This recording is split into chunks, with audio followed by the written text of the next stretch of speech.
Je suis Laurent Cypria, le président de l'Ambassador Club de la Martinique.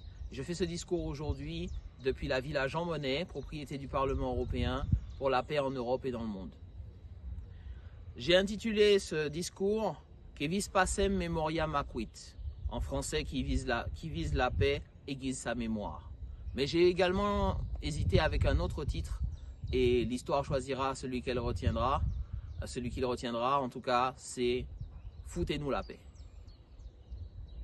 Je m'adresse ici à tous ceux pour qui l'histoire n'était pas une matière optionnelle et à tous ceux qui savent se souvenir. L'Europe vacille sous le tumulte des armes, l'Ukraine saigne, la Russie s'enferre, les États-Unis font payer la note et la France a le vertige. Pourtant, le monde retient son souffle.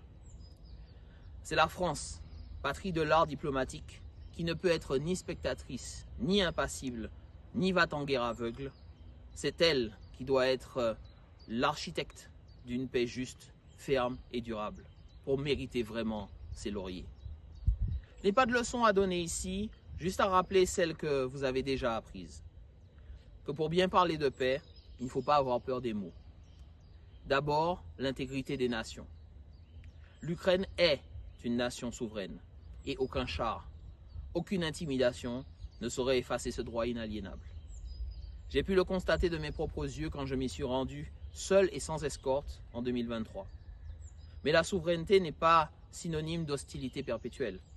Malgré les souffrances, et précisément pour éviter qu'elles ne reviennent, il faudra restaurer des liens, bâtir des ponts et réapprendre à coexister. Car il y a de certaines paix, comme celle de Vichy, qui n'en ont que l'apparence, mais qui ne sont que des mirages. Ensuite, la sécurité collective. L'Ukraine doit être protégée.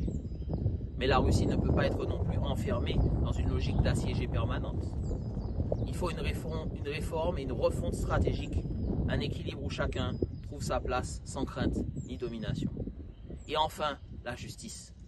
Les crimes doivent être jugés, les responsabilités établies, mais sans céder à l'engrenage des représailles. La paix ne triomphe jamais par l'humiliation, mais par la réconciliation éclairée. La France doit arpenter cette voie étroite, certes, et friable, mais nécessaire. Car ni soumise aux impératifs atlantistes, ni complaisante aux dérives impériales, elle doit imposer une diplomatie du courage, celle qui refuse le simplisme et embrasse la complexité. À cette posture seule, toutes les nations paisibles pourront se rallier. En définitive, c'est depuis l'île de la Martinique, d'où je viens, que je suis venu adresser ici, à la maison Jean Monnet, une mise en garde. Je ne sais pas ce que cette guerre sera, mais je sais ce qu'elle ne sera pas. Plus jamais, les damnés de l'histoire, il n'y aura ni armée coloniale, ni bataillon de tirailleurs sénégalais pour se sacrifier dans des tranchées d'un conflit qui n'est pas le leur, ni un seul contingent de dissidents antillais pour verser leur sang lorsque les stratèges auront déserté. Cette fois, vos dirigeants devront porter seuls le poids de leur choix face à l'histoire. Et à tous les Français qui en doutent, soyez certains que les marchands d'armes viendront chercher jusqu'à votre dernier centime. Ils vous prendront tout pour qu'un sang impur, le vôtre, abreuve leur sillon. Que Dieu nous vienne en aide.